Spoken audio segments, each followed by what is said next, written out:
Montana Territory, 1885. A solitary figure on horseback cut through the golden haze of sunrise, his silhouette etched against the sprawling canvas of Big Sky Country. Quinn Lancaster guided his chestnut mare along the fence line of Tumbleweed Ranch, pausing to admire the expanse that was now his and his alone. At 24, he hadn't expected to inherit his uncle's cattle operation so soon, nor to bear the weight of running it without family by his side. "Come on, Penny," he murmured to his horse, adjusting his Stetson to shield his clear blue eyes from the climbing sun. His sandy brown hair curled slightly at the nape of his neck, and several days' worth of light stubble shadowed his strong jaw. Though young, his shoulders carried the responsibility of the ranch's 30 hands and nearly 2,000 head of cattle with the quiet confidence that had earned him respect among men twice his age. Quinn's gaze swept over the rolling hills peppered with grazing cattle.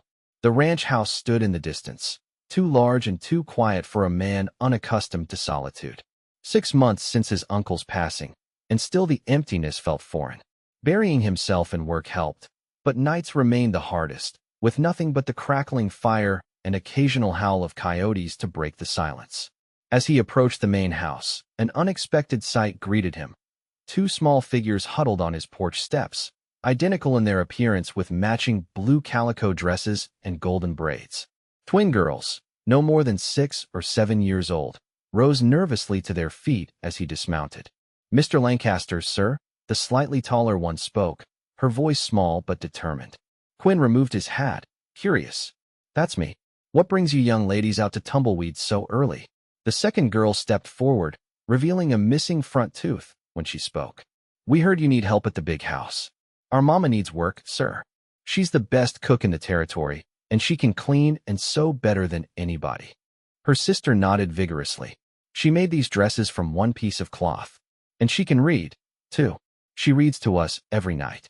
Quinn crouched to their level, his expression gentle. "Is that so? And where is your mama now?" "Waiting by the road," the first girl said, pointing toward the long drive leading to the ranch house. "We wanted to ask first, because folks don't always want a woman with children around." Something in their earnest faces stirred Quinn's heart. "What are your names?" "I'm Emma," said the first. "I'm Ellie," said the second. "Well, Emma and Ellie, why don't we go see your mama?"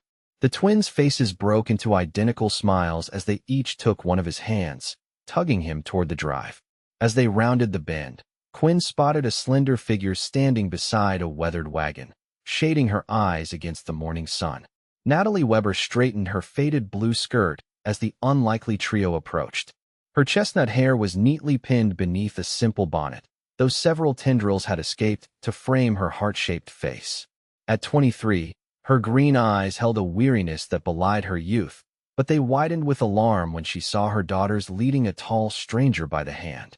"Emma, Ellie, what have you done?" she called, hurrying forward. "It's all right, ma'am," Quinn assured her, freeing his hands from the girl's grasp. "Your daughters were just making introductions on your behalf." "Quinn Lancaster," he said, extending his hand. She hesitated before accepting it. "Natalie Weber. I apologize for my daughter's boldness, Mr. Lancaster. They overheard me discussing the need to find work, and they've taken matters into their own hands."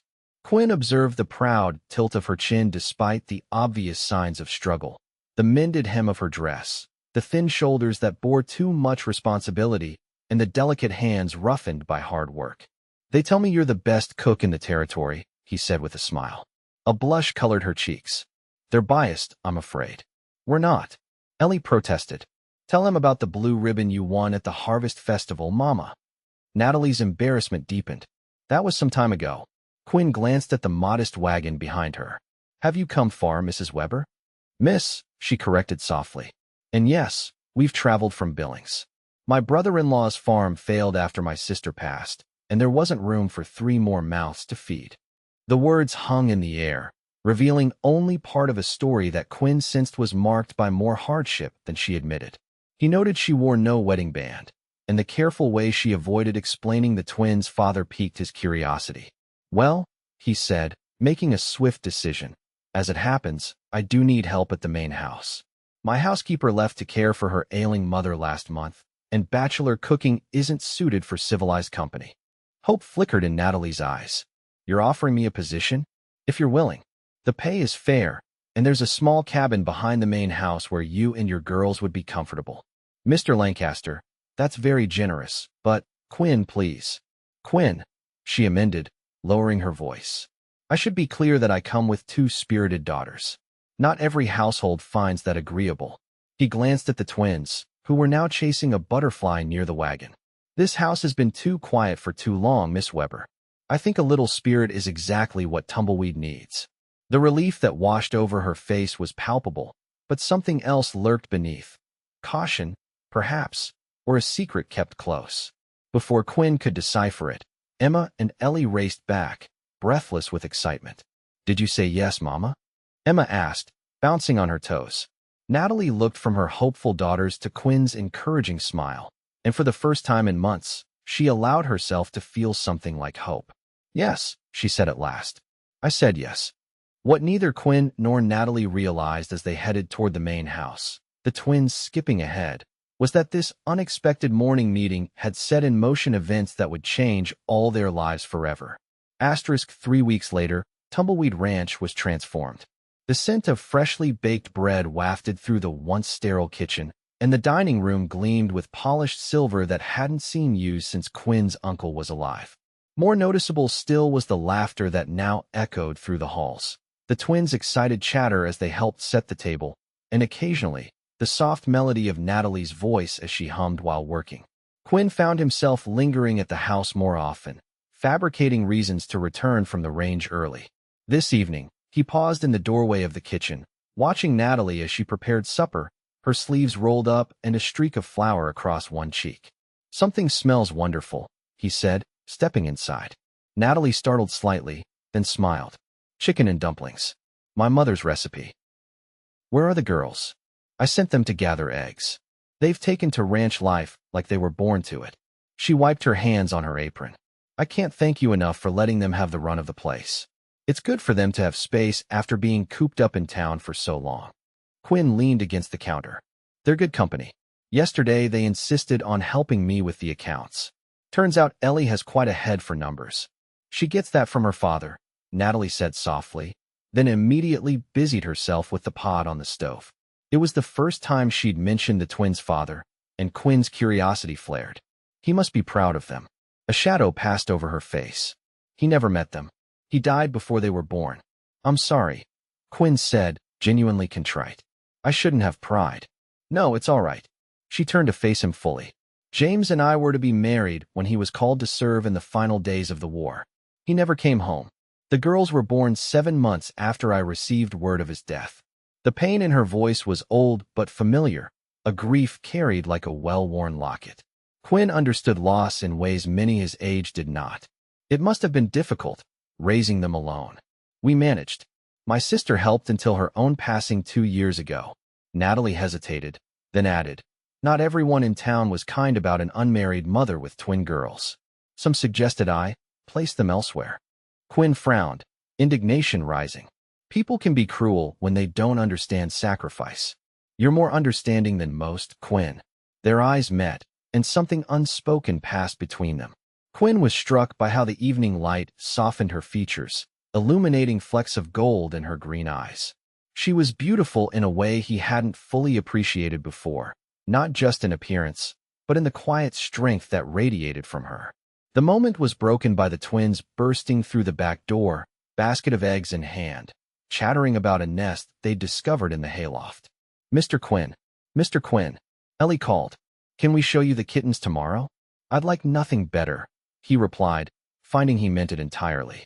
Later that night, after the girls were tucked into bed in their cabin, Natalie sat alone on the small porch, gazing at the stars scattered across the Montana sky.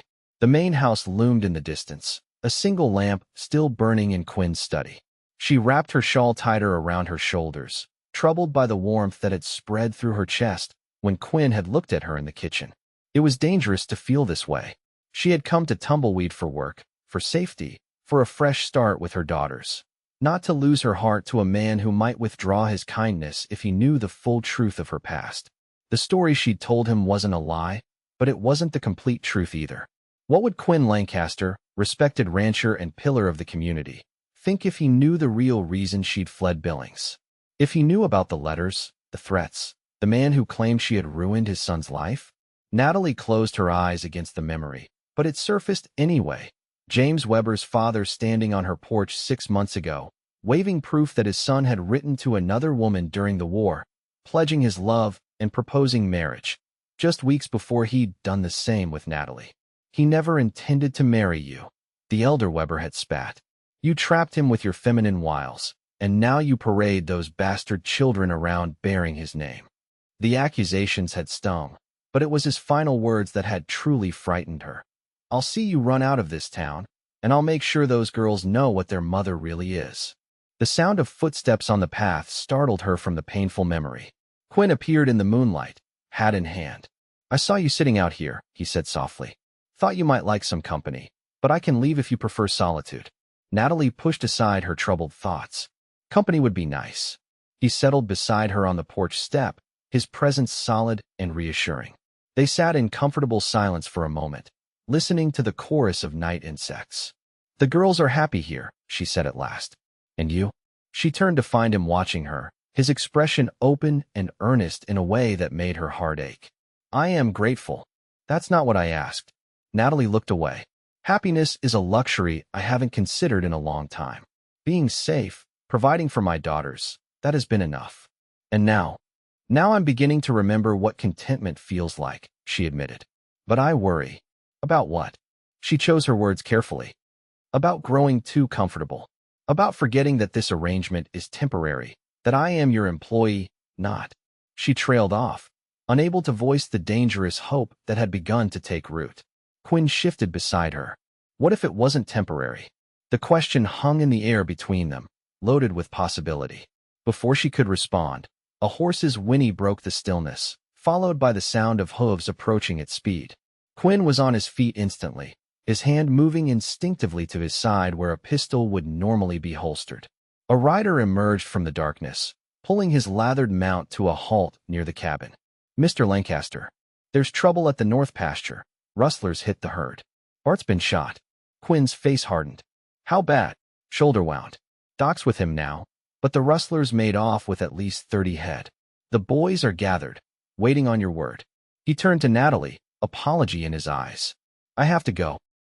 Of course, she said, rising to her feet. Be careful. Something flickered across his face, a decision made in that instant. Before she could react, he stepped forward and pressed his lips to hers in a brief, fierce kiss. We'll finish this conversation when I return, he promised, then turned and strode off with the ranch hand, leaving Natalie breathless and uncertain on the porch, her fingers touching her lips where the warmth of his kiss still lingered. As she watched him disappear into the night, a chill ran down her spine that had nothing to do with the evening air. In the 3 weeks since arriving at Tumbleweed, she had allowed herself to believe they were safe, that the past couldn't follow them here. But as the sound of hoofbeats faded into the distance, Natalie couldn't shake the feeling that their fragile peace was about to be shattered, and that the conversation Quinn wanted to finish might never take place. Dawn broke over Tumbleweed Ranch with a somber cast, the eastern sky stained crimson as Quinn and his men returned from their night-long pursuit of the cattle rustlers. Their grim faces told the story before a word was spoken. The thieves had escaped across the territorial line with their stolen cattle, and there would be no justice today. Natalie waited on the main house porch, a pot of coffee at the ready as the weary riders dismounted. Her eyes immediately found Quinn, scanning for injuries. His clothes were dusty, his expression hard, but he appeared unharmed. Relief flooded through her, followed quickly by concern at the blood staining his shirt sleeve. You're hurt, she said as he climbed the steps. Not mine, he responded tersely, then seeing her alarm, added in a gentler tone, Bart's. I helped Doc stitch him up before we rode out. She handed him a steaming cup, which he accepted gratefully. We lost their trail at the river. Sheriff thinks it's the Driscoll gang. They've been hitting ranches across 3 territories. Will they come back? Quinn's jaw tightened. Not if they're smart. I've doubled the night riders and sent word to neighboring ranches. He looked beyond exhaustion, the weight of responsibility evident in the set of his shoulders. Without thinking, Natalie reached up to brush a smudge of dirt from his cheek. He caught her wrist gently, his eyes softening as they met hers. About last night, he began. The ranch house door swung open, and the twins burst onto the porch in their nightgowns, hair tousled from sleep. "Mr. Quinn, you're back," Emma exclaimed, while Ellie launched herself at him in an exuberant hug that nearly upset his coffee. "Easy there, pumpkin," he laughed, the tension in his face easing as he set down his cup to return her embrace. "Did you catch the bad men?" Emma asked, eyes wide with excitement. Quinn exchanged a glance with Natalie over the girls' heads. "Not this time. But they won't trouble us again if they know what's good for them. Because you're the bravest, strongest rancher in all of Montana," Ellie stated with absolute certainty. "Is that so?" he chuckled. "That's what Mama said when she was worried last night," Emma reported innocently. "She said you're brave and kind." "And Emma," Natalie interrupted, her cheeks flaming. "That's enough. Let's get you girls dressed. Quinn needs to rest." As she ushered the protesting twins inside, she caught Quinn's surprised smile and the warmth in his gaze. It made her heart flutter in a way that was becoming dangerously familiar. Later that morning, after ensuring Quinn had eaten and retired to his room to sleep, Natalie took the twins into town for supplies. The monthly shopping trip was always a highlight for the girls, who loved visiting Lawson's general store with its candy jars and fabric displays. Helena, though small, was the nearest town of any size to Tumbleweed Ranch, serving as a supply hub for the surrounding homesteads and ranches. As their wagon rolled down the main street, Natalie noticed the usual curious glances from townspeople still getting used to the sight of the young woman and her twins from Billings. At the general store, Mr. Lawson greeted them warmly. "Miss Weber, and the little Mrs. Weber, what can I get for Tumbleweed today?" While Natalie handed over her list, the twins pressed their noses against the candy counter, debating the merits of peppermint sticks versus licorice drops with the seriousness of cattle brokers at auction. "Heard about the trouble at Lancaster's place last night," Mr. Lawson said as he gathered flour and sugar. "Rustlers are getting bolder. How's young Quinn holding up?" "As well as can be expected," she replied. "It's a lot of responsibility for a man his age." Mr. Lawson nodded sagely. His uncle would be proud. That boy always had good sense, and he made a smart decision hiring you.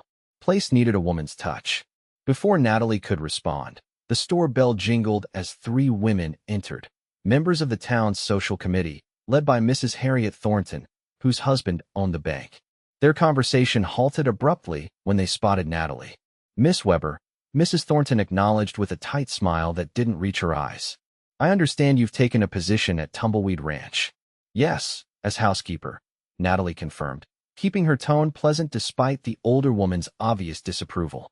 Mrs. Thornton exchanged glances with her companions.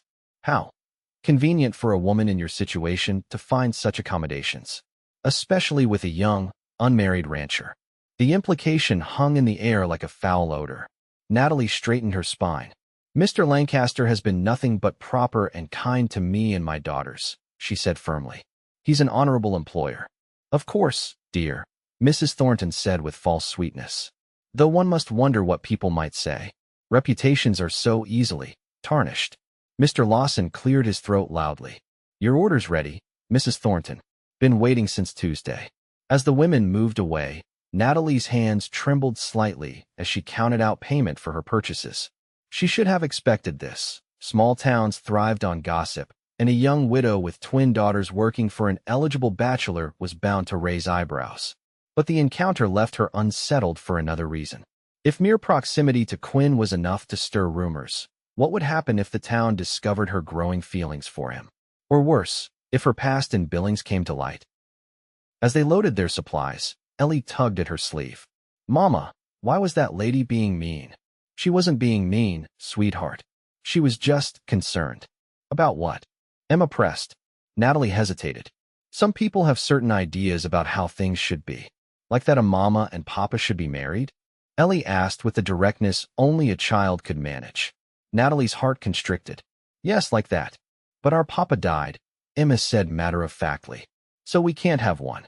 "Unless Mr. Quinn wanted to be our papa," Ellie suggested. "He likes us, and he likes you too, Mama. I can tell." "Ellie, that's enough," Natalie said sharply, then softened at her daughter's crestfallen expression. "Mr. Lancaster is our employer. It's not proper to talk that way." As they climbed into the wagon, Natalie felt eyes on them from the store window. Mrs. Thornton's calculating gaze followed them down the street, and Natalie couldn't shake the feeling that their conversation had planted a seed of trouble that would soon bear bitter fruit.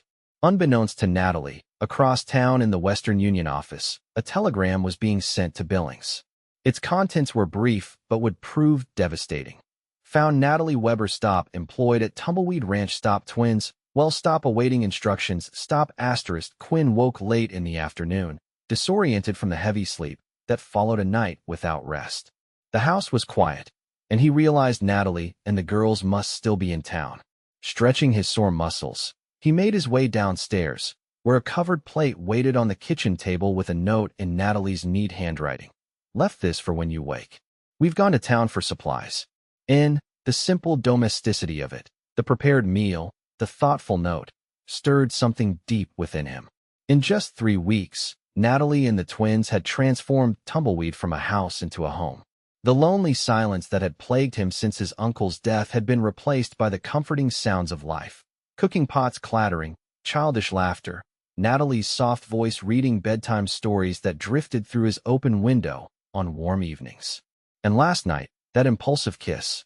Quinn touched his lips, remembering the brief, sweet pressure of hers. He hadn't planned it, but facing the threat of rustlers, aware of his own mortality in a way that clarified his desires, he hadn't been able to leave without showing her how he felt. But what exactly did he feel? And more importantly, what did she feel? The sound of wagon wheels on the drive interrupted his thoughts. Through the window, he saw Natalie guiding the team toward the house, the twins perched beside her on the seat. Something in her posture seemed tense, at odds with the bright spring day. Quinn stepped onto the porch as they pulled up. Good timing. I was just about to saddle up and come looking for you. Natalie's smile seemed forced. The girls wanted to show you what Mr. Lawson gave them. On cue, the twins scrambled down from the wagon, each clutching a small paper sack. Candy sticks, Ellie announced triumphantly. And a licorice wheel, Emma added. But we're saving that for after supper. Quinn crouched to admire their treasures, but his eyes kept returning to Natalie, noting the strain around her mouth, the way she avoided his gaze as she began unloading supplies. Why don't you two go put your candy away, he suggested to the girls. I'll help your mother with these packages. Once the twins had scampered off, Quinn took the heavy sack of flour from Natalie's arms. What happened in town? She hesitated, then sighed. Nothing unexpected. Just small-town talk. About us, he guessed. About me, she corrected. Working for an unmarried man. Mrs. Thornton made her disapproval quite clear. Quinn's jaw tightened. Harriet Thornton needs to mind her own affairs instead of meddling in others.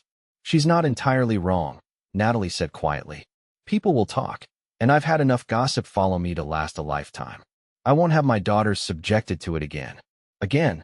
Quinn asked, but Natalie had already turned away to retrieve another package. They worked in silence for a moment, the unspoken hanging heavy between them. About last night, Quinn finally said, setting down a crate of preserves. I shouldn't have kissed you without permission. It was forward of me. Natalie paused, a small smile playing at her lips despite her evident worry. It wasn't unwelcome. Their eyes met, and the air seemed to crackle between them. Natalie, he began, taking a step toward her. I know this has happened quickly, but these past weeks, the sound of approaching riders cut him off. Through the trees, they saw 4 men on horseback coming up the drive. Quinn recognized his foreman among them, alongside the sheriff and 2 strangers. Stay here, he told Natalie, moving to meet the riders. From where she stood, Natalie couldn't hear the conversation, but she saw Quinn's expression change from inquiry to concern to something harder. When he turned back to her, his face was grim. Natalie, the sheriff needs to speak with you. Cold dread pooled in her stomach as she approached. The sheriff, a weathered man named Caldwell, tipped his hat respectfully. Miss Weber, he began. These gentlemen have come from Billings with some concerns regarding you and your daughters. One of the strangers, a well-dressed man with silver at his temples, spoke up. Natalie Weber, I'm Theodore Weber. I believe you know why I'm here. The blood drained from her face. James's father. The man who had threatened to take her daughters away. What is this about? Quinn demanded. Theodore Weber turned cold eyes to him. This woman has been using my son's name falsely. Those children she claims are my grandchildren were born well after my son's death. and I have evidence that proves he never intended to marry her." "That's not true," Natalie protested. "James and I were to be married when he returned. Yet he proposed to another woman while away," Theodore countered. "I have the letters. He wrote to Catherine Ballard 2 weeks before his supposed proposal to you." Natalie felt the ground shifting beneath her feet. "I didn't know about any other woman. He asked me to marry him before he left." A convenient claim from a woman who found herself in trouble with no husband to name, Theodore said dismissively. "I've been searching for you since you fled Billings. I intend to petition the court for custody of those girls, if they are indeed my son's children." Quinn stepped forward, his voice tight with anger. "You're on my property, sir, making accusations against a woman under my protection. I suggest you state your business formally or leave." Theodore Weber produced a paper from his coat. "This is a summons for Natalie Weber to appear before the judge in Billings regarding the guardianship of Emma and Eleanor Weber." The sheriff looked uncomfortable, but took the document. "I'm obliged to serve this officially, Miss Weber." With trembling hands, Natalie accepted the summons. "The hearing is set for next week," she said faintly. "I can't possibly arrange." "A wagon will be sent for you and the children tomorrow," Theodore stated. "Until the matter is settled, the court has granted me temporary supervision of their welfare." "You can't take my daughters," Natalie cried. "The court seems to think otherwise," Theodore replied coldly. "Unless, of course, you'd care to admit the truth about their parentage now and save everyone the trouble." Quinn's hand came to rest protectively on Natalie's shoulder. "Sheriff, surely this can't be legal. To separate a mother from her children based on unsubstantiated claims. The judge in Billings signed the order," Sheriff Caldwell said apologetically. "My hands are tied, Quinn." As the men prepared to leave, Theodore Weber paused. "One day, Miss Weber. Be ready." The riders departed, leaving Natalie staring after them in horror. Her legs gave way, and she would have fallen if Quinn hadn't caught her. "They can't take them," she whispered. "Quinn, they're all I have." He led her to the porch steps and sat beside her, taking her cold hands in his. "Natalie, look at me. I won't let them take your daughters. But I need to understand what's happening. Who is this man? What does he really want?" Natalie took a shuddering breath and finally told him everything. About James, about his father's wealth and influence, about the scandal when she'd found herself unmarried and with child in a town that valued propriety above all.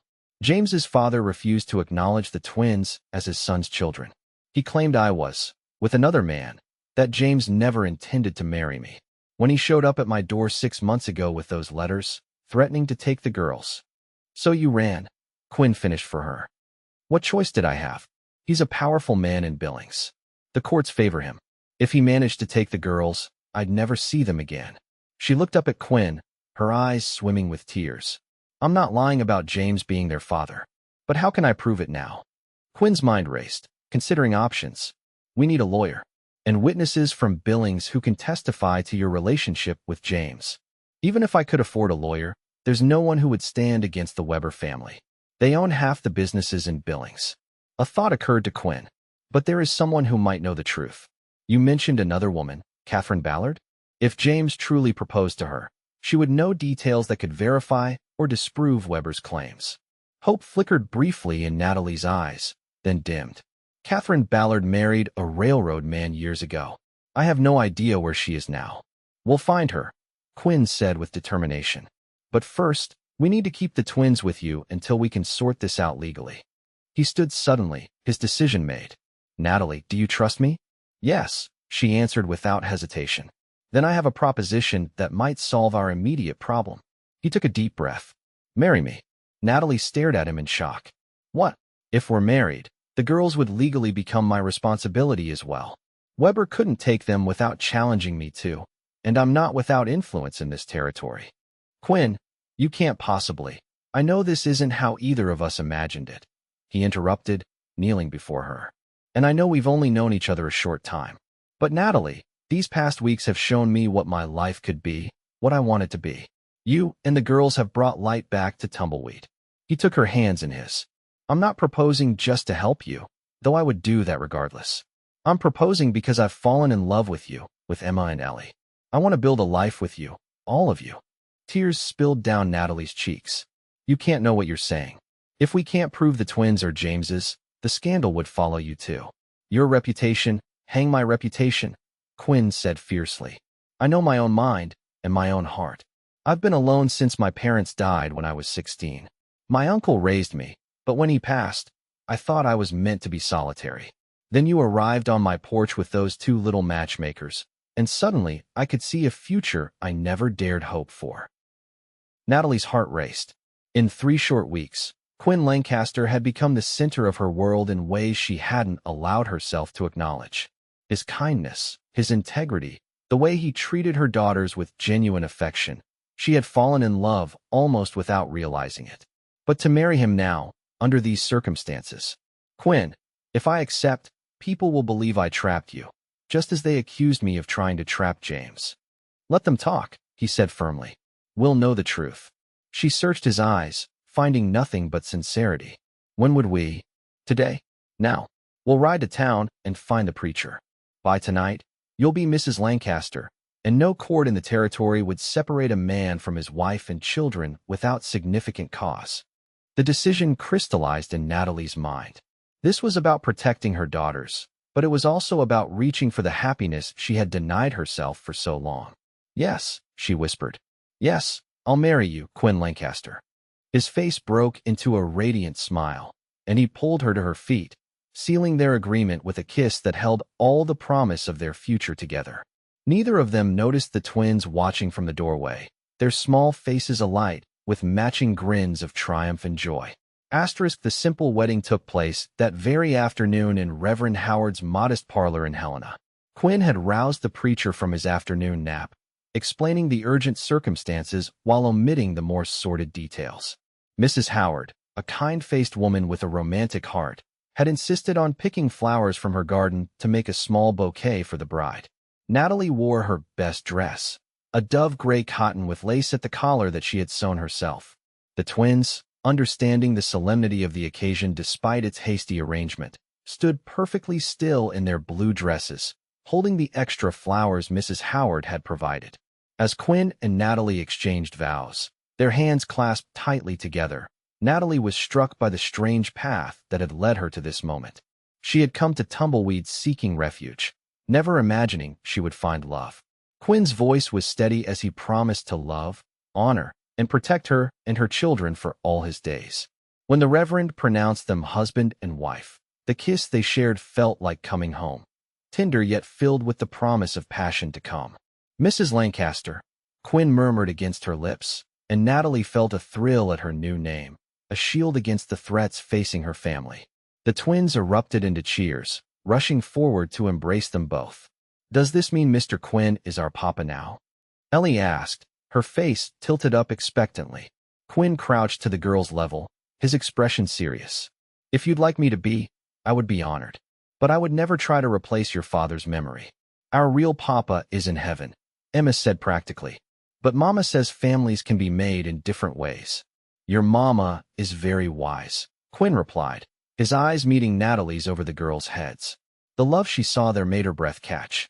After signing the marriage certificate and accepting the Reverend and his wife's congratulations, the newly formed family returned to Tumbleweed Ranch. Word spread quickly through town about the surprise wedding, and by evening, several ranch hands and neighbors had gathered at the main house to offer congratulations and share in an impromptu celebration. As twilight fell, Quinn found a moment alone with Natalie on the porch while the twins entertained the guests with a song they had learned at school. Are you having regrets? He asked softly, noting her pensive expression as she gazed at the horizon. Not about marrying you, she assured him, squeezing his hand. But I'm worried about tomorrow. Theodore Weber won't simply give up because we've married. No, but he'll have to go through me now, Quinn said firmly. And while he was preparing to intimidate a single mother, he may find a determined husband a different matter entirely. Natalie leaned her head against his shoulder. I should have told you everything from the beginning. About James, about his father's threats. You were protecting your daughters, Quinn said. I understand that better than anyone. My own parents died trying to protect me during a bank robbery. They pushed me under a counter just before the shooting started. Natalie looked up at him in surprise. He rarely spoke of his parents' deaths. That's why I couldn't stand by and watch another family torn apart, he continued. Not when I could do something to prevent it. Is that the only reason you married me? She asked quietly. Quinn turned to face her fully, taking both her hands in his.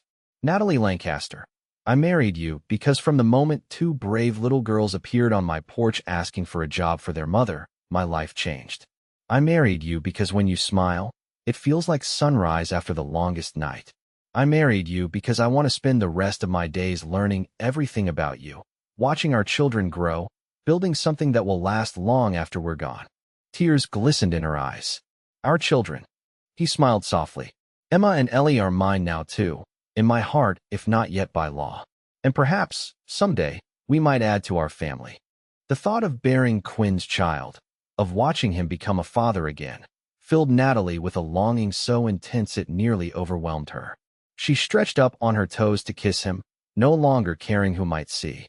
I love you, Quinn Lancaster, she whispered against his lips. I think I have since you crouched down to speak to my daughters that first day. Inside, the twins' song ended to applause and calls for more. Quinn reluctantly pulled away. We should rejoin our guests.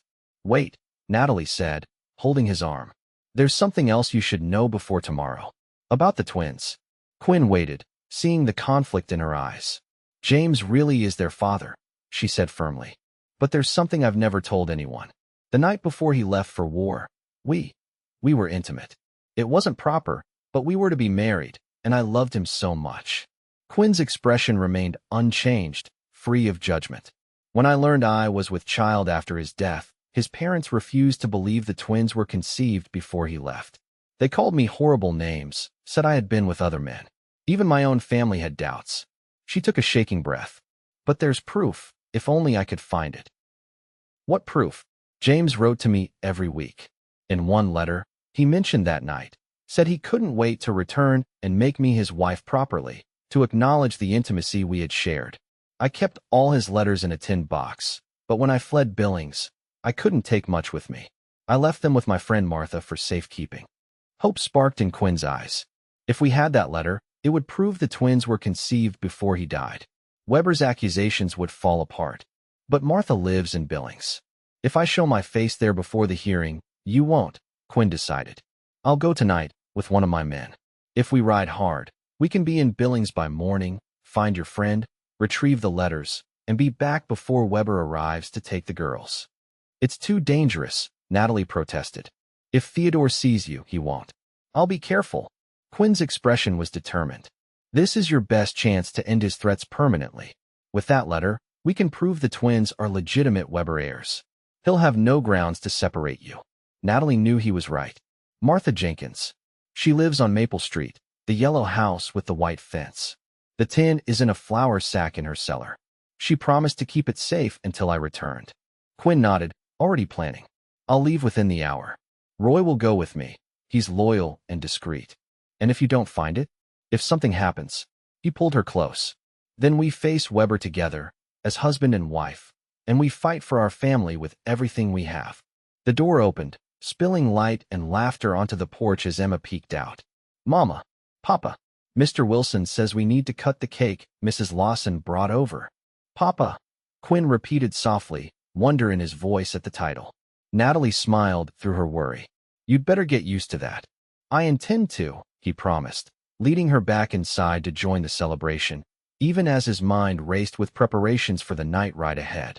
As the evening wore on, Natalie watched her new husband across the crowded room, struck by how natural it felt to call him that despite the extraordinary circumstances that had brought them together.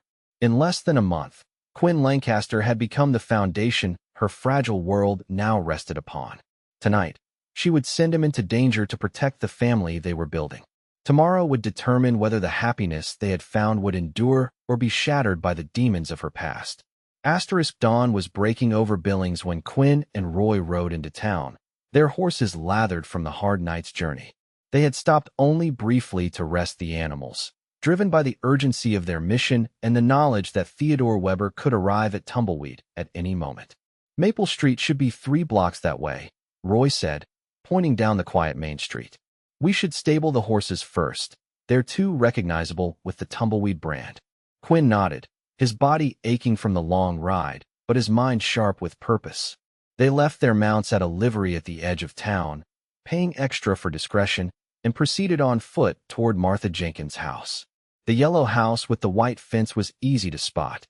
Quinn approached the door while Roy kept watch from across the street, alert for any sign of Theodore Weber or his associates.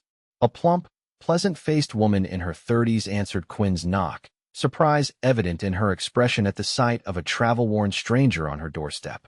"Mrs. Jenkins?" Quinn inquired politely, removing his hat. "Yes," she answered cautiously. "Can I help you?" "My name is Quinn Lancaster. I've recently married Natalie Weber, Lancaster now." He watched recognition dawn in her eyes. "She sent me to retrieve something she left in your care." Martha's expression transformed from wariness to delight. "Natalie married? Oh, thank heavens. Come in, come in." She ushered him inside, glancing up and down the street before closing the door. The poor dear was in such a state when she left. "How are the girls?" "They're well," Quinn assured her. "But we have a situation. Theodore Weber has tracked them to my ranch and is coming today with a court order to take the twins." Martha's hand flew to her mouth. "That dreadful man. He's been asking all over town about Natalie since she left. I never told him a thing, of course. Natalie said you have letters from James, specifically, one that mentions an intimate moment they shared before he left for war." Martha nodded understanding. "The proof that those sweet girls are legitimate Weber children." "Yes, I have the tin box." She was wise not to take it. That old vulture had people watching her house in the days before she fled. She led Quinn to the kitchen and opened a trapdoor in the floor. "Wait here. I'll fetch it." While Martha descended into the cellar, Quinn moved to the window, scanning the street for any sign of trouble. Roy remained in position, giving a subtle nod to indicate all was clear. Martha returned moments later, clutching a battered tin box tied with faded ribbon. "Here it is, safe and sound. Natalie organized these by date. The one you want should be from early April 1864, just after James left." Quinn accepted the box with reverence, understanding its importance to his new family. "Mrs. Jenkins, we can't thank you enough. Just tell Natalie I've missed her terribly," Martha said, patting his arm. "And that Emma and Ellie's 8th birthday gift is still waiting for them. Will you bring them to visit someday, when this is all settled?" "You have my word," Quinn promised. As he prepared to leave, Martha suddenly stiffened, peering out the window. "Mr. Lancaster, I think you'd better use the back door." Theodore Weber's carriage just turned onto the street. Quinn's pulse quickened. "Is there another way out of the neighborhood?" "Through my garden, then the alley will take you to Spruce Street. You can circle around to the livery from there." With a grateful nod, Quinn tucked the precious tin securely inside his coat and slipped out the back door. The morning air was cool as he made his way through Martha's neat vegetable garden and into the alley beyond. He moved quickly but carefully, not wanting to attract attention with undue haste. He had nearly reached Spruce Street when a voice called out from behind him. "You there? Stop." Quinn turned to see a man he recognized as Weber's companion from the previous day. The man's eyes narrowed in recognition. "Lancaster? What the devil are you doing in Billings?" Quinn straightened, making no attempt to flee. "Just concluding some business, sir." "Now if you'll excuse me, business at Martha Jenkins' house?" the man asked suspiciously. "Mr. Weber will be very interested to hear that." "Mr. Weber's concerns with my wife are becoming tiresome," Quinn said coolly. "Perhaps you should remind him that harassment has legal consequences." The man's face darkened. "Your wife is a liar who dishonored the Weber family name. Those children are my daughters now." Quinn interrupted, his voice hardening. "And I'll thank you to watch how you speak of my family." The man stepped forward menacingly. "We'll see how long they remain your daughters after the judge hears what we have to say. Whatever you came for, it won't help you." Quinn's hand instinctively moved to protect the tin box concealed inside his coat. The movement didn't go unnoticed. "What have you got there, Lancaster?" "Nothing that concerns you." The man lunged suddenly, grabbing for Quinn's coat. Quinn sidestepped, but not before the man caught a glimpse of the tin. "Letters," the man hissed. "You've got James's letters." Roy appeared at the alley entrance, assessing the situation quickly. "Everything all right, boss?" "Fine, Roy," Quinn replied, not taking his eyes off the man. "We were just leaving." The man glanced between them, clearly calculating his odds against two opponents. "This isn't over, Lancaster. Weber will hear about this." "I'm counting on it," Quinn replied. "Tell him I look forward to seeing him at Tumbleweed today. I have something he'll find very interesting." With Roy at his side, Quinn strode away, the tin box secure against his chest. As they hurried toward the livery, he allowed himself a moment of triumph. Inside this battered container lay vindication for Natalie and security for their daughters. Now they just had to make it back to Tumbleweed before Weber. The morning hours at Tumbleweed Ranch stretched endlessly for Natalie as she waited for any sign of Quinn's return. She kept the twins close, inventing games and chores to occupy them while hiding her growing anxiety. "When will Papa be back?" Ellie asked as they kneaded dough for the day's bread, flour dusting her small hands and nose. Natalie's heart warmed at hearing Quinn called Papa so naturally. "Soon, sweetheart. He had important business in town." "Is it about that mean man who came yesterday?" Emma asked perceptively. Natalie hesitated, never wanting to lie to her daughters, but wary of frightening them. "Yes, but you don't need to worry. Quinn, Papa, is taking care of everything." "Is the mean man coming back?" Ellie's voice wavered slightly. "He might," Natalie admitted, crouching to look both girls in the eye. "But no matter what happens, you need to know that Papa and I love you very much, and we will always protect you."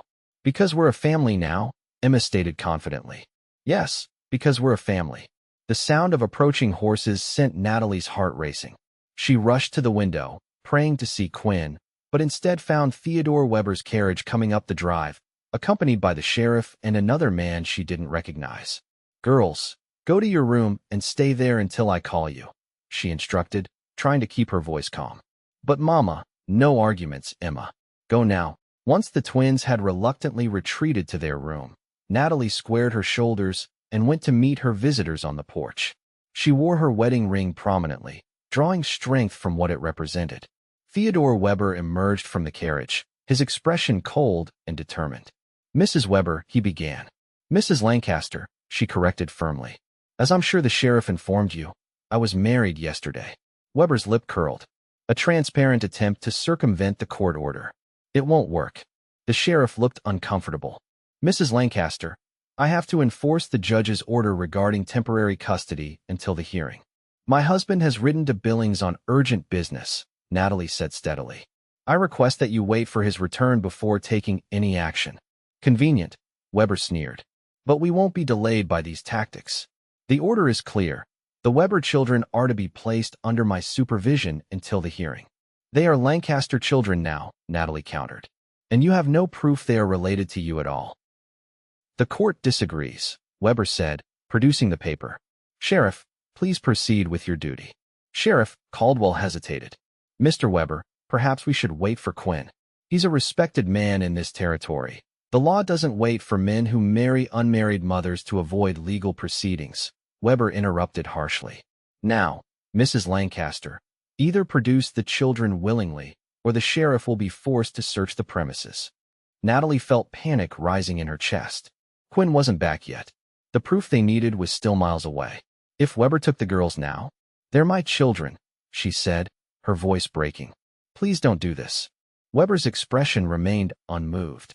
"Children need proper guidance and a respectable name, something you failed to provide. And you think separating them from their mother will accomplish that?" Came a new voice from behind Weber. All heads turned to see Quinn dismounting from his horse, Roy beside him. Despite the exhaustion evident in his posture, Quinn's eyes blazed with determination as he strode toward the porch. Relief flooded Natalie at the sight of him. "Quinn."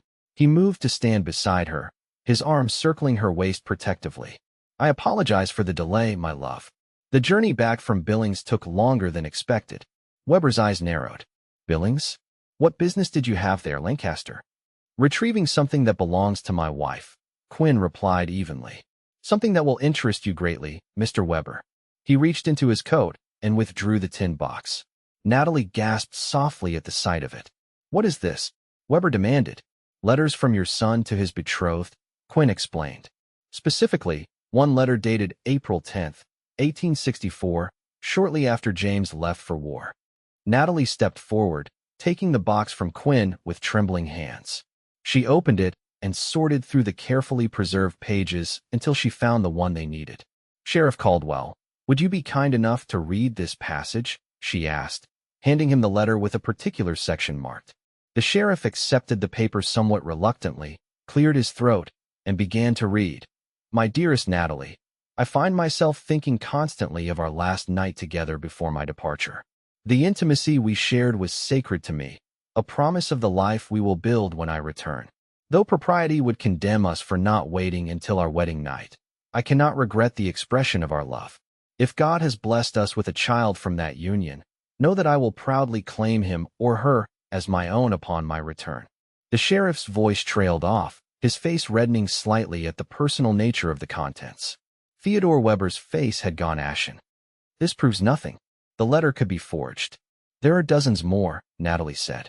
All in James's handwriting, which I'm sure many in Billings could verify, including his former commanding officer, who is now the bank manager there. Quinn stepped forward. Mr. Weber, your son clearly acknowledged his relationship with Natalie and the possibility of children resulting from it. The twins were born exactly when they should have been if conceived before James left for war. They are your grandchildren by blood and by law.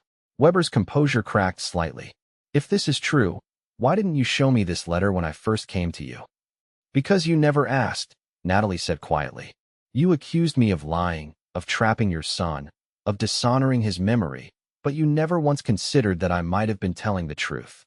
A silence fell over the group as Weber struggled with this revelation. The sheriff carefully refolded the letter.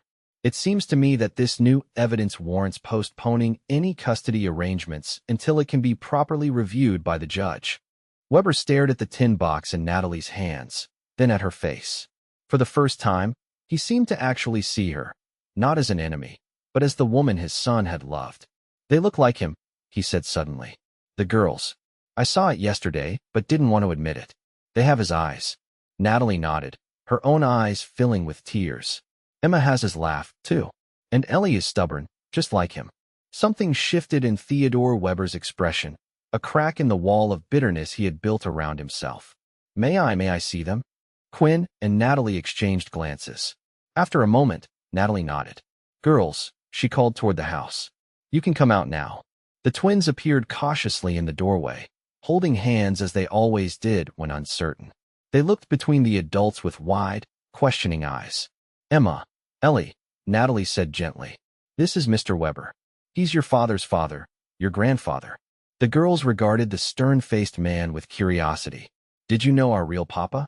Emma asked directly. Theodore Weber seemed at a loss for words. Then, to everyone's surprise, he knelt down despite his fine suit, bringing himself to the twins' level. Yes, he said, his voice rough with emotion. I knew him very well. He was brave and smart, just like you seem to be. Mama says we have his eyes, Ellie offered. You do, Weber agreed, something like wonder crossing his features. Exactly his eyes. As the tension slowly dissipated from the scene, Quinn moved to stand beside the sheriff. I think we can all agree that separating these children from their mother would be a mistake, he said quietly. Perhaps Mr. Weber would be willing to discuss a more amenable arrangement, one that acknowledges his connection to the girls without tearing apart their family. The sheriff nodded. Seems reasonable to me. He turned to Weber. Sir, in light of this new evidence, I don't feel comfortable enforcing this order. I suggest we return to the judge and present all the facts. Theodore Weber stood slowly, his eyes still on the twins. The hardness that had defined his features since his arrival had softened almost imperceptibly. Perhaps that would be best, he conceded. The hearing can proceed as scheduled, but the children will remain here until then. Relief washed over Natalie, and she leaned against Quinn for support. He squeezed her shoulder reassuringly. Mr. Weber, Quinn said, may I suggest you stay for dinner? It would give you a chance to know your granddaughters better, and we could discuss how to move forward in a way that benefits everyone, especially Emma and Ellie. Weber hesitated, glancing from the twins to Natalie to Quinn. Something in Quinn's steady gaze, the look of a man defending his family while extending an olive branch, seemed to reach him. I would appreciate that, he said finally, as the sheriff and the other man departed. Promising to inform the judge of the developments, the unlikely group moved into the house. The twins, sensing the shift in atmosphere, began to chatter excitedly about showing their newly discovered grandfather their rooms and drawings. In the momentary privacy of the kitchen, Quinn pulled Natalie into his arms. Are you all right? Thanks to you, she whispered. You saved us, Quinn. He shook his head. You saved yourself by keeping those letters. I just helped deliver the proof. What happens now? She asked, glancing toward the parlor where Theodore Weber was awkwardly accepting a handmade drawing from Ellie. Now we build our future, Quinn said simply. All of us, together, including Weber, if he's willing to be part of his granddaughter's lives respectfully. Natalie looked up at the man she had married just yesterday, the man who had ridden through the night to protect her children, who had faced down threats without flinching, who had offered love when she expected only employment. I love you, she said, not just for what you've done, but for who you are. Quinn's tired face broke into a tender smile. And I love you, Natalie Lancaster. Yesterday, today, and for all our tomorrows. Autumn painted Tumbleweed Ranch in hues of gold and amber as October arrived, bringing with it the twins' 8th birthday. 6 months had passed since the confrontation with Theodore Weber, months filled with unexpected healing and the steady building of a new family. The main house buzzed with activity as Natalie supervised the birthday preparations. The dining table was set for a proper celebration, decorated with wildflowers the girls had helped pick. A special cake waited in the kitchen, alongside Emma and Ellie's favorite foods. Is Grandpa's train on time? Ellie asked, peering out the window for the 100th time that morning. Quinn sent word that they're on their way from the station, Natalie assured her. They should be here any minute. The relationship between Theodore Weber and his newfound family had evolved slowly but steadily. After the initial confrontation, he had stayed in Helena for nearly 2 weeks, spending time with the twins and gradually softening toward Natalie. The formal hearing had ended with Weber withdrawing his custody petition and acknowledging the girls as James's legitimate children and his heirs. More surprising was the genuine connection that had formed between Weber and the twins. Behind the bitter, grieving man was a grandfather eager to know the only living pieces of his son. He had returned to Billings with promises to visit regularly, and true to his word, made the journey every other month. Natalie smoothed her hand over her slightly rounded belly, still hidden beneath the folds of her dress. She and Quinn had decided to wait until after the birthday celebration to share their news with the family. Their child, a tangible symbol of their love, was due in early spring. The sound of wagon wheels announced the arrival of the birthday guests. Natalie watched through the window as Quinn helped Theodore Weber down from the wagon, the two men conversing amicably. Behind them, Martha Jenkins descended with the help of Quinn's foreman, her arms laden with carefully wrapped packages. The twins rushed outside with excited squeals, embracing their grandfather and Aunt Martha with equal enthusiasm. Natalie stepped onto the porch, smiling at the scene before her. Quinn looked up, catching her eye across the yard, and the love in his gaze still had the power to take her breath away. Later, as the family gathered around the table to watch the twins blow out their candles, Natalie found herself overwhelmed by gratitude. The journey that had brought them to this moment had been filled with fear and uncertainty, but looking around at the faces illuminated by candlelight, Quinn's steady presence beside her, the twins' exuberant joy, Weber's gruff affection, Martha's maternal warmth, she knew every step had led exactly where she was meant to be. After the cake was served and the gifts opened, Quinn stood, raising his glass. I'd like to propose a toast, he announced, to Emma and Ellie, who brought their mother to my door asking for a job, and in doing so, gave me the greatest gift of my life, this family. The twins beamed with pride, and Natalie blinked back tears. And, Quinn continued, his eyes meeting Natalie's with a question. She nodded, giving permission for him to continue. We have another announcement to make. Come spring, Emma and Ellie will have a new title to add to their many accomplishments, Big Sisters. Gasps and exclamations of joy erupted around the table. The twins leaped from their seats to place their small hands on Natalie's stomach, their faces alight with wonder. A baby brother or sister? Emma asked breathlessly. Yes, Natalie confirmed, covering their hands with her own. Another Lancaster to add to our family. Theodore Weber raised his glass, emotion evident in his usually composed face. To the Lancaster family, and to James, who would be proud to see his daughters so loved and cherished. To family, Quinn echoed, his hand finding Natalie's. However it comes to us. As the celebration continued around them, Natalie leaned against her husband's shoulder, perfectly content. From destitution to abundance, from fear to security, from loneliness to love. The journey had transformed them all. Outside the windows of Tumbleweed Ranch, the Montana sunset painted the sky in brilliant colors, a fitting backdrop to the love story that had begun when two determined little girls had asked a lonely cowboy to give their mother a job. And he had given her so much more. He had given her a home, a family, and a love that would endure through all the seasons of their lives together.